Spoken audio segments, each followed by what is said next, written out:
नमस्कार मंडळी, मी आहे पंकज आणि स्वागत आहे आपलं आपल्या यूट्यूब चॅनलवर ज्याचं नाव आहे फूड अँड ट्रॅव्हल बनी।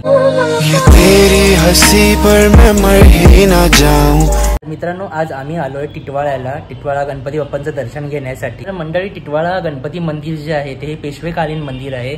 इथली जी गणपतीची जी मूर्ती आहे ती स्वयंभू अशी मूर्ती आहे। टिटवाळा गणपती म्हणजे नवसाला पावणारा आणि संकटाला धावणारा असं गणपती म्हणून ओळखला जातो। ज्यांचे कोणाचे नवस असतील, ज्यांच्या कोणाच्या गोष्टी काही अडखळून राहिल्या असतील तर त्या पूर्ण करण्यासाठी लोक जे आहेत लांबून टिटवाळ्याला गणपतीचं दर्शन घेण्यासाठी येतात आणि तिथे आपलं नवसही पूर्ण करून घेतात। तर टिटवाळा गणपती हा संकटकालीन लोकांवर नेहमीच आपला कृपा आशीर्वाद ठेवतो। इथे जे आहे या मंदिराला जे आहे ते अंगारकी चतुर्थीला किंवा संकष्टी चतुर्थीला खूप मोठ्या प्रमाणावर भाविकांची गर्दी होत असते। तर चला आपण आजचं हे आपलं टिटवाळा गणपती बाप्पांचं दर्शन घेऊया आणि तुम्हाला हा व्हिडिओ कसा वाटेल ते नक्कीच आम्हाला कमेंट सेक्शनमध्ये कळवा।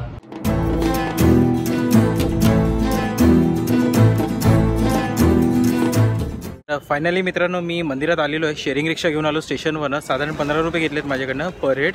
तर इझिली अवेलेबल आहेत रिक्षा जे आपल्या मंदिराच्या गेटवरच सोडतात। तर चला तर आपण जाऊया आणि श्रींचं दर्शन घेऊया।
तर मित्रांनो, फायनली माझं दर्शन झालेलं आहे। श्रींची मूर्ती बघून मन एकदम प्रसन्न झालेलं आहे। खूप वर्षानंतर मी आलो इकडे दर्शनाला।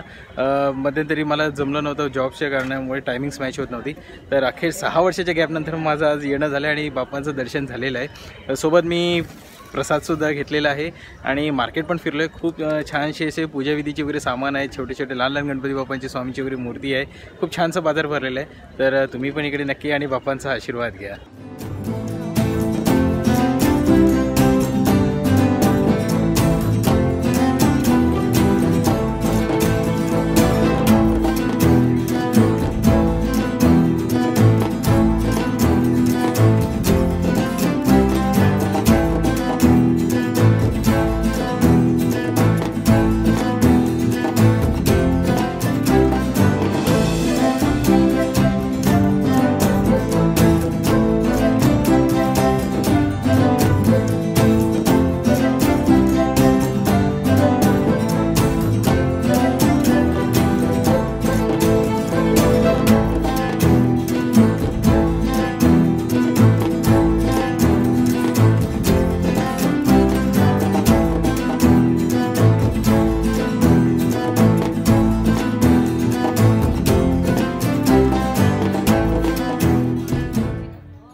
दुपारची वेळ आहे, ऊन पण खूप आहे. तर दर्शन घेतल्यानंतर मी आता जाते ते तळ्याजवळ जिकडे श्रींची मूर्ती मिळाली होती. तर माझ्या पाठी तुम्ही बघू शकता हे तेच तळ टिटवाळाचं जिकडे श्रींची मूर्ती आढळली होती आणि त्यानंतरच या मंदिराची स्थापना झाली होती.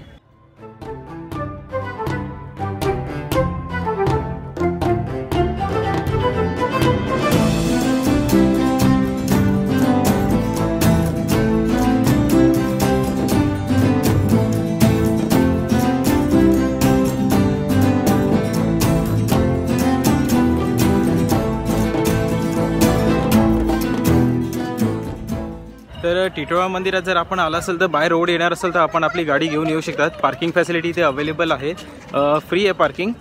बाहेर जर तुम्ही पार्क केली तर तिकडे पेड बेसिसवर आहे. राहण्याची तर इथे तशी काही खास सोय नाही आहे, पण टिटवाळा स्टेशनजवळ राहण्याची भरपूर सोय आहे आणि भक्त निवास आहे तिकडे. इन्क्वायरीवरती आपल्याला अवेलेबल होईल का नाही ते कळेलच. आणि जेवणाची तर इथे सोय नाही आहे, ती बाहेरच आपल्याला करावी लागेल. तर आपल्या सिद्धिविनायक गणपती जो आपल्या टिटवाळाला स्थायिक आहे, ज्याला आपण टिटवाळाचा गणपती म्हणतो, याच्या जर दर्शनाला जर आपण येणार असाल तर आपण बाय रोड बाय ट्रेन पण येऊ शकतात. बाय ट्रेन येणार असेल तर आपल्याला टिटवाळा स्टेशनला यावं लागेल, जे सेंट्रल रेल्वेला आहे. आणि बाय रोड येणार असेल तर आपलं मुंबई हायवे पकडून इकडे यावं लागेल. साधारण 120 किलोमीटर आहे मुंबईपासून. आणि स्टेशनवर आपल्याला शेअरिंग रिक्षास अवेलेबल आहे, जे 15 रुपये पर हेड घेतात. तर मित्रांनो, आजचा जो ब्लॉग आहे तो आम्ही इथेच एंड करतो. आजचा हा ब्लॉग कसा वाटला ते आम्हाला नक्कीच कमेंट्सद्वारे सांगायला विसरू नका. तर भेटूया लवकरच नवीन एका ब्लॉगसोबत. तोपर्यंत तुमची काळजी घ्या. Bye bye.